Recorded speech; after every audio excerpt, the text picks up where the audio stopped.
በጣም ይቅርታ አጀማመሬ በጣም ያስቃል። ግን ለምን መሰላችሁ? ቪዲዮን እየቀረጽኩ መስሎኝ ነበር።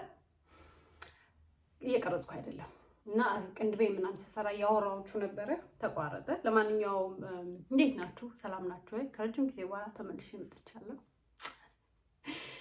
ያ እኔ በጣም ደህና ነኝ። የጠፋሁትን በሰላም ነው እና ዛሬ ትንሽ አንድ ሀሳብ አለኝና እሱን ላካፍላችሁ የመጣሁት። ባለፉት ቪዲዮ ስሰራ ነግሬያችሁ ነበር አይደል? ባለፈው የመጨረሻ ቪዲዮ ያው ስለ ምግብ፣ ስለ ሰውነት፣ ስለ ሴትነት ነበርና ከሰውነቴ ጋር አብሮ ብዙ የሄደ ነገር አለ ከኔ ህይወት ውስጥ እና ከሱ ውስጥ በጣም ወሳኙና ዋናው ነገር ሰዎች ናቸው። በህይወቴ ሰዎች፣ ብዙ ሰዎች ማውቃቸው ማለት ነው። ብዙም ጓደኛ ምናምን እንኳን አልነበረኝም፣ ግን ዝም ብሎ የምታውቋቸው ሰዎች አሉ አይደለ? ወይም ደግሞ መንገድ ላይ የምታገኟቸው፣ ዝም ብላችሁ የምታወሯቸው፣ ወይም ደግሞ አንዳንዴ ሻይ ምናምን አብራችሁ የምትጠጧቸው፣ ቡና የምትጠጧቸው፣ አላውቅም ብቻ ሰዎች በህይወታችሁ የምታውቋቸው ሰዎች፣ ግን ከነሱ ጋር ስትሆኑ የሚሰማችሁ ስሜት ደስ የማይል ታውቋቸዋላችሁ። ልክ እንደነሱ አይነት ሰዎች ማለት ነው። እነሱን አይነት ሰዎች ከህይወት ያስወጣው እና ምን እንደተፈጠረ ልንገራችሁ። ይኸውላችሁ አንድ ነገር በመጀመሪያ መክሳት ሰውነት ወይም ደግሞ ህይወታችሁ ላይ ለውጥ መምጣት ሲጀምር እናንተ ከፈቀዳችሁ ብዙ ነገር ነው የሚለወጠው። እስከ ዛሬ የኔ ችግር ምንድነው መሰላችሁ? እኔ አልፈቀድኩም ለውጥ እንዲመጣ በህይወቴ ብዙ ነገር ይዤ ጥብቅ ብዬ ቁጭ ያልኩት ነገር ነበር፣ አልለቅም ብዬ ማለት ነው። እና እግዚአብሔርን በእኔ ህይወት ለውጥ ማምጣት ፈልጎ ለውጥ ወደ ህይወቴ ሲመጣ እኔ ፈቃደኛ አልነበርኩም። እኔ ፈቃደኛ ወይም ደግሞ በራይት ይባላል እዚህ ሀገር፣ በራይት አልነበርኩም፣ ዝግጁ አልነበርኩም።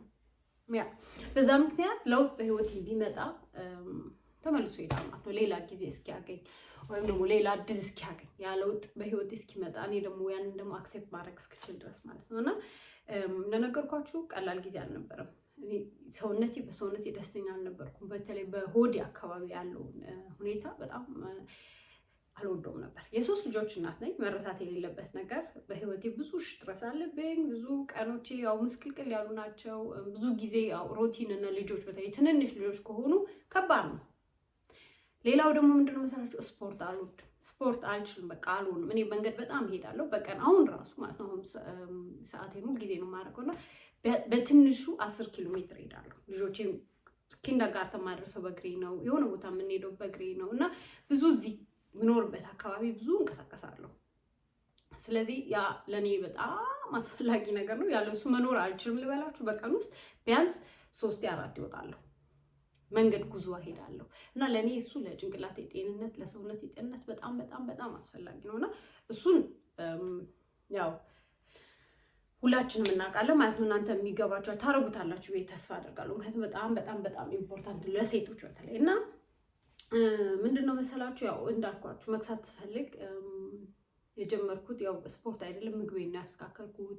ቫይታሚን የሚያስፈልገኝ ቫይታሚን ምናምን እና ለውጥ ወደ ህይወቴ ሲመጣ ቅድም እንዳልኳችሁ ቀስ እያለ ነው የመጣው ነው። ብዙ ጊዜ ለውጥ ወደ ህይወቴ መጥቶ እኔ አክሴፕት አላደረኩት ወይም ደግሞ እኔ ብዙ ያስኳቸው ነገሮች ስለነበሩ፣ ለምሳሌ ሰዎች፣ ለምሳሌ ማቴሪያል ነገሮች፣ ለምሳሌ ስራ፣ ለምሳሌ ይሄ በጭንቅላታችን የምናምነው ነገር አይደለ? እኔ ራሳቸው ይሄ እንደዚህ አይደረግም፣ እንደዚህ እኮ አይባልም፣ ይሄ እኮ ኃጢአት ነው ወይም ደግሞ ይሄ እኮ እንደዚህ ነው። ገባችሁ እናንተ? እኔ ሞክሬው ጥሩ እንዳልሆነ ወይ ደግሞ ሰው እንደማልጎዳ እያወቅኩኝ ቢሆንም ግን እንደሱ ተብዬ ስላደግኩኝም እንደሱ ስለሆነ ማምነው ጭንቅላቴ ውስጥ ያለው ለውጥን አክሴፕት ማድረግ አልቻልኩም።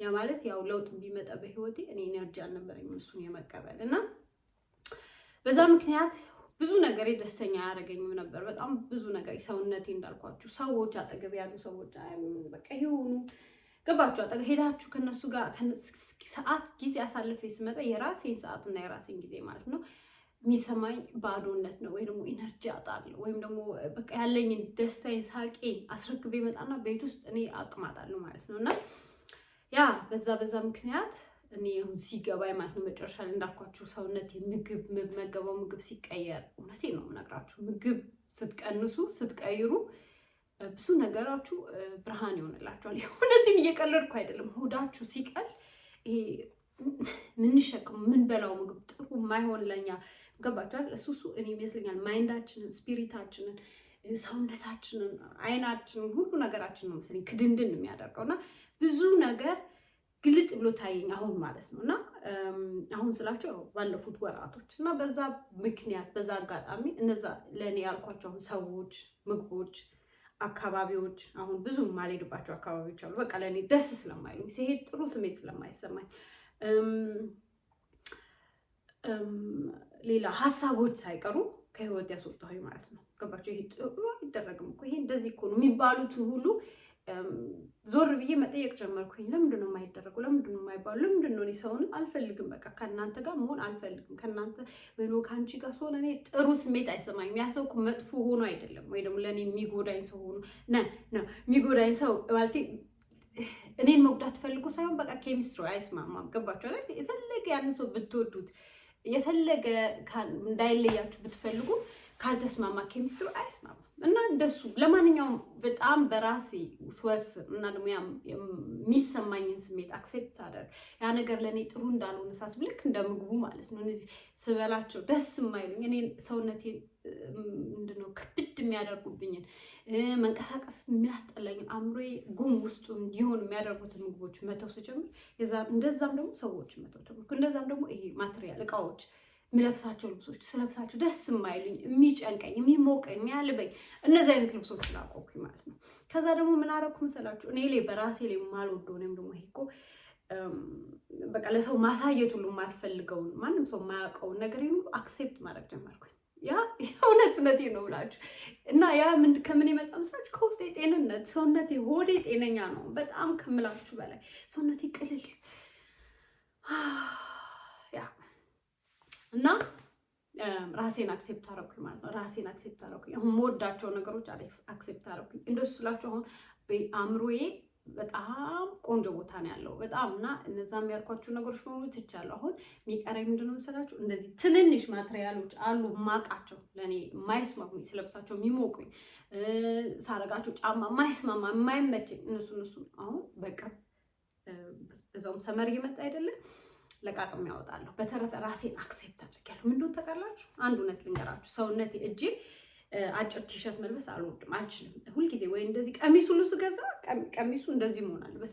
በጣም ቢያምርብኝ ሁሉ አልችልም። ይሄ አእምሬ ውስጥ ያለ ነገር ነው። በቃ አልችልም። እጄ የሚያምር አይመስለኝም ልበላችሁ። በቃ ጥሩ አይመስለኝም፣ ወፍራም ይመስለኝ ነበር ሁልጊዜ። እና አሁን ምን እንደምለብስ ታውቃላችሁ? እንደዚህ አይነት ልብስ ብቻ የገዛሁም ያለሁት እንደዚህ አይነት ልብስ ብቻ። ሌላው ደግሞ ብብቴ ጥቁር ነው እንደምታዩት። የሆነ ጊዜ በጣም ሽታ ያለው ፓውደር ተጠቅሜ እንዴት ልበልሽ መቁሰል ሳይሆን በጣም ያሳክከኝ ነበር እና ሐኪም ቤት ሁሉ ሄጄ ከልብስ ሴንቴቲክ የሆነ ልብስ እንዳትለብሺ ባውንቦል ብቻ በጥጥ የተሰራ ልብስ ብቻ ልበሺ ምናምን ተብዬ ሁሉ ለረጅም ጊዜ እንደሱ አደርግ ነበረ። የሚከታተልልኝም ሰው ስለነበር እንደሱ እየተከታተልኩ ነበር የምገዛው። ከተወሰነ ሰዓት በኋላ ግን ተውኩኝ። እሱም ዳነልኝ፣ ማሳከኩ ምናምን ተወኝ። ከዛ በኋላ ጥቁር ሆኖ ቀረ። ታዩታላችሁ። እና ምን እንደምልህ በጣም ከመሳቀቅ ራሴን እንደዛ ነው የምነግራቸው። በጣም በራሴ የምተማመን ሰው ነው የምመስለው። እውነትም ደግሞ አሉኝ የራሴ ደስ የሚሉኝ ፓርቶቼ፣ የዛኑ ያህል ደግሞ አሉ ነገሮች ደግሞ በጣም ለእኔ ሴፍቲ የማይሰሙኝ እና ከሱ ውስጥ አንዱ ይሄ ነበር አሁን እጄ። ሁለተኛው ደግሞ ይሄ ብብት ያልኳችሁ። አሁንስ ይሄ አሁን ያለውበት ሁኔታ ደግሞ እነሱ ነገሮችን አክሴፕት አድርጊያለሁ። በቃ አክሴፕት አድርጊ እነሱ ለዛ ብዬ እድሜ ልኬን ረጅም ልብስ ረጅም ያለው ልብስ መልበስ አልፈልግም። በሰመር ግዴታ ቲሸርት እንደዚህ ብቻ ነው መሆን ያለበት። ቀሚስ ራሱ የሚያምር ቀሚስ ገዝቼ ሞክሬ አምሮኝ ወድጀው ግን እንደዚህ እጁ ረዘም ያለ ካልሆነ አልለብስም። እና ይሄ ሁሉ ኮምፕሌክስ ነው የራሴ ያልሆነ ኮምፕሌክስ እና እሱ ሁሉ ከህይወት ይወጣልኝ ወይ ደግሞ አክሴፕት አደረኩት። ገባችሁ አይደለ? አሁን መፍትሄ መፈለግ ነው ለዚህ እና የሆነ መፍትሄ ደግሞ አለ ብዬ ኢንተርኔት ላይ አይቼ እስቲ ሞክረዋለሁ ብያለሁ። ለማንኛውም ሌላችሁ የምፈልገው አጭሩ መልእክት ምንድን ነው መሰላችሁ? ሰውነት ብቻ አይደለም መክሳት ወይም ደግሞ ይሄ ፕሮሰስ ነው ደግሞ ፕሮሰስ ነው። ገባችኋል? እዚህ እኔ ያለሁበት ቦታ እስክደርስ ድረስ ረጅም መንገድ ነበር። ረጅም ይሄ 6 ወር ብቻ አይደለም፣ ከሴፕቴምበር ጀምሬ ነው ብያችኋለሁ። ይሄንን ቤቴን ውስጤ ማመሰቃቀል የጀመርኩት ግን ለእኔ ይሄ ነገር ከጀመረ በጣም ቆይቷል። ብዙ አመታት። ያው ግን ይመጣል ይሄዳል ይሄ ሀሳብ እና እንዳልኳችሁ ነው። ብዙ ጊዜ የጀማመርኳቸው ዴቶች አሉ፣ የጀማመርኳቸው ስፖርቶች አሉ። ይሄንን አሁን ያለሁበት ሁኔታና ራሴን አክሴፕት እስከማደርግ ድረስ ማለት ነው። ስለዚህ ልነግራችሁ የምፈልገው ነገር እኔ ቪዲዮም ረጅም እንዲሆን አልፈልግም። ከረጅም ጊዜ በኋላ ተመልሼ የመጣሁት ራሳችሁን ኬር ለማድረግ ለራስ በመጀመሪያ ከአካባቢያችሁ አጠገባችሁ ያለ ነገር ዞር ማለት አለበት። አጠገባችሁ ያለ ነገር። ስለዚህ በአጭሩ የምመገበው ምግብ በጣም አስተካክያለሁ። ሰውነቴ ወደ 12 ኪሎ ቀንሻለሁ። እንደምታዩ ሆዴ እና ሰውነቴ ቅልል ብሎኛል። ገባችኋል? አሁን የፈለኩትን ነገር መልበስ እችላለሁ። አእምሮዬ በጣም ጤነኛ ነኝ፣ ደስተኛ ነኝ። ከአሁን በኋላ ሰውን ብቀርብ ሰውን ጓደኛ ምንም ይሁን አስቤ ነው የምቀርበው። ያ ሰው ለእኔ የማይሆን ከሆነ ይሄ ያስታውቃል። ሰውን ስትቀርቡት አጠገቡ ስትቀመጡ በግድ እንዲወዳችሁ የምትፈልጉት ሰው አለ፣ ወይም ደግሞ በቃ ቀለል ብላችሁ ራሳችሁ ሆናችሁ ከዛ ሰው ጋር የሚስማማ ኢነርጂ አለ እና እንደሱ ካልሆነ ሰውንም በህይወቴ ግዴታ አለ እና ምን አይነት ችግር አለብኝ መሰላችሁ? ደግሞ በቃ የምቀርበው ሰው ሁሉ እኔን መውደድ አክሴፕት ማድረግ አለበት ብዬ ነበር ማስበው።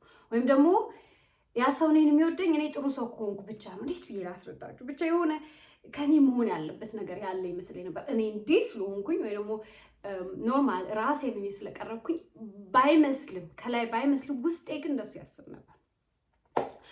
ስለዚህ እሱን ሀሳብ ከእግዚአብሔር ጋር በማስተዋል የምተው ወይም ደግሞ የማየት አክሴፕት የማድረግ ራሴን ገባችኋል? ይሄ እነዚህ ችግሮችን ቢኖሩብኝም የማየት አክሴፕት የማድረግ እሱ መንገድ ላይ ነው ያለሁት እና እናንተም አሁን የመግሳት ሀሳብ ካላችሁ ወይም ደግሞ ራሳችሁን ጤንነታችሁን የመጠበቅ ከምንም በላይ ጤንነታችሁን የአእምሮ ጤንነታችሁን በቤት ውስጥ ቢዚ የሆነ የእናትነት ስራ ሌላ የውጭ ስራ ምናምን ኖሯችሁ ማለት ነው ካለ አስተውሉ። መጀመሪያ ራሳችሁን ስብስብ አድርጋችሁ ቁጭ በሉ፣ ጠይቁ ራሳችሁ ምንድን ነው እንዲህ የሚያደርገኝ? ምግብ ስትበሉት ያስታውቃችኋል፣ ታውቁታላችሁ። ምንድን ነው እኔ የማይስማኝ? ለምንድን ነው እኔ ቡግር ወጥቶብኛል? ለምንድን ነው ምን እንደሆነ ታውቃላችሁ? ባለፈው የሆነ የቫይታሚን ቪዲዮ ያረቀኩኝ ጊዜ አንድ እህታችን ቪዲዮ ላይ ኮሜንት አድርጋ ነበር። ምን ብላለች? በጣም የሚገርምሽ ናፍቆት በጣም ብዙ ጊዜ አክነ ይሄ ቡግር ፊት ላይ የሚያወጣብኝ ነገር የሚወጣው ነገር እሱ ይወጣብኝ ነበርና በጣም ቸገር ነበረ። ከዛ ጾም ገብቶ አይብ ወይ ነው የወተት የሆነ ፕሮዳክት መመገብ መጠቀም ተውኩኛው ተወች ማለት ነው። ከዛ ጾሙ ተፈቶ የወተት ፕሮዳክት አይብ ምናምን መብላት ስትጀምር ፊቷ ጾም ውስጥ ያለች በጣም የሚያምር ፊት፣ ቆዳዋ ተስተካከለ ምናምን። ከዛ ጾሙን ስትተው እና ያንን ድሮ የምትመገበውን የነበረውን ምግብ መብላት ስትጀምር ቡግሩ ተመልሶ መጣ። ቡግር ሳይሆን ይሄ አክኔ፣ ይሄ ትልቅ ሰው ላይ የሚወጣው አለ አይደል? እኔ የነበረብኝ ቡግር ያው ምንድነው ጉርምስና ሲጀመር የሚወጣው ነው ይሄ አይደለ? ይሄ ደግሞ አክን የሚባለው ይሄ ከ30 ዓመት ወይ ደግሞ ከ25 ዓመት በላይ ምናምን ስንሆን የሚወጣው ከ25 ዓመት ጉርምስና ከዛ በኋላ አልቋል። ከዛም ደግሞ ትልቅ ሰው ሆኖን የማይለቀም ማለት ነው። ይሄ በቃ አንገታችን ላይ አንዳንዶቹ ጀርባቸው ላይ ያለባቸው የኔ እዚህ ጋር ነበር በጣም ብዙና ታዩት ይሆናል። አሁንም ማለት ጠባሳው አለብኝ ጥቁር ሆኖ። አሁን ግን እግዚአብሔር ይመስገን የለኝም። አሁን ነጭ ዱቄት መብላት ከተውኩኝ ጀምሮ የለኝም። እና ምን አለችኝ? ልክ እሱን ስታው ተመልሼ ስበላ ልክ ድሮ እንደሚያደርገኝ ሆዴን የሚያመኝ የነበረው ምን እንደሆነ ሐኪም ቤት ያልሄድኩበት ቦታ የለም። እስቲ ቪዲዮ ኮሜንቱን ካገኘሁት ወይ ስክሪንሾት አድርጌ ከስር ለቀዋለሁ ከኮሜንቱ ስር ማለት ነው። በተረፈ ልላችሁ የምፈልገው ማስተካከል ስንፈልግ በህይወታችን የምናስተካክለው ነገር አንድ ነገር ብቻ አይደለም። ወይም ደግሞ ማስተዋል ሰውነት ምግብ ስትበሉ የሚሰማችሁን ስሜት አሁን በደንብ አድርጌ ያውቃሉ። መንደሪን ስበላ ምን እንደሚሰማኝ፣ ምን ደግሞ አፕል ስበላ ምን እንደሚሰማኝ በጣም ነው የሚገርማችሁ። ያው ድሮ ምን እንደሆነ ሁሉ አላውቅም ነበር፣ ሁሉንም ነገር በአንዴ ስለመበላ ማለት ነው። ነጭ ዱቄት ስበላ ምን እንደሚሰማኝ፣ ምን አይነት ሆዴን ወይም ደግሞ ጭንቅላቴ ላይ ምን እንደሚያደርግ እና የእውነቴን ነው የምላችሁ ሁሉም ነገር ለውጥ አለው ማለት ከምግቡ ጋር ለውጥ እናንተ ትለወጣላችሁ። ስኳር ስትበሉ ትለወጣላችሁ። እነዚህን ነገሮች ደግሞ ስታቆሙ ትለወጣላችሁ እና እንደሱን የሆነው በእኔ ህይወት ልላችሁ የምፈልገው ነገር። ስለዚህ ፍሬ ሀሳቡ ገብቷችኋል ብዬ አስባለሁ። ድብልቅልቅ ብሏል፣ ግን ቢሆንም ትንሽ ስፖንታን ሆኜ ነው በድንገት ነው ቆስቲ ይሄን ርዕስ ላውራው ብዬ ያሰብኩት እና ያወራሁት እና ስለዚህ እንደሱ ከሆነና በህይወታችሁ የምታስቡት የመቀነስ ምናምን ሰውነታችሁ መቀነስ ስትፈልጉ ይሁን ነገር ብቻ አብሮ ሌላ መሄድ ያለበት ነገር አለ። ሰው ክፋት አይደለም። እነዛ ሰዎች እናንተ ስለማይወዷቸው ይሁን ለእናንተ መጥፎ ነገር ስለሚያስቡ አይደለም። በቃ ተፈጥሯቸው እነሱ ነው። ያንቺ ደግሞ ተፈጥሮ የኔ ተፈጥሮ ሌላ ስለሆነ ይሄ ማች አያደርግም። ስለዚህ ያ ማለት በቃ መሄድ ነው። እነዛን ቁጭ ያሉበት ቦታ ቁጭ አልኩ መሄድ ነው። ያ በተረፈ እንዳልኩት ሰሞኑን ደግሞ ብቅ እላለሁ። እስከዛ ድረስ ሰላሙ ራሳችሁን ጠብቁ። ያ ሌላውም ያቆምኩበት ሀሳብ ነበር አይደል የጀመርኩት። ለምንድን ነው እንደዚህ ብትንትን እምለው? ያ ለማንኛውም በቃ ሁሉን ነገር ማስተዋል ነው። ሰው ማጠገብ ስንቀመጥ እነዛ ሰዎች ለኛ የሚሰጡን ስሜት ምንድን ነው? ሰው እነሱ ጋር ስትቀመጡ ኢነርጂያችሁ ጥሩ ነው ወይም ደግሞ ስትቀመጡ ድክምክም ብሏችሁ ነው የምትመጡት? በቃ ነገሩ አለም አስጠልቷችሁ ነው የምትመጡት? ወይም ከሆነ ሰው ጋር ስትቀመጡ ደስ ብሏችሁ በቃ ላይፍ አስደስቷችሁ ራሳችሁን ወዳችሁ እነዛንም ሰዎች ወዳችሁ ነው የምትመጡት? ይሄ በጣም በጣም በጣም አስፈላጊ ነው እና እነዛ ነገሮች በደንብ ማስተዋል። ከዛ በኋላ ደግሞ በተረፈ ራስን አክሴፕት ማድረግ ራስን አክሴፕት ማድረግ ነው የመሰለ ነገር የለም። ኦኬ። በተረፈ በጣም በቅርቡ እመለሳለሁ ብዬ ተስፋ አደርጋለሁ። ያ እስከዛ ድረስ ሰላም ሁኑ። ቻው።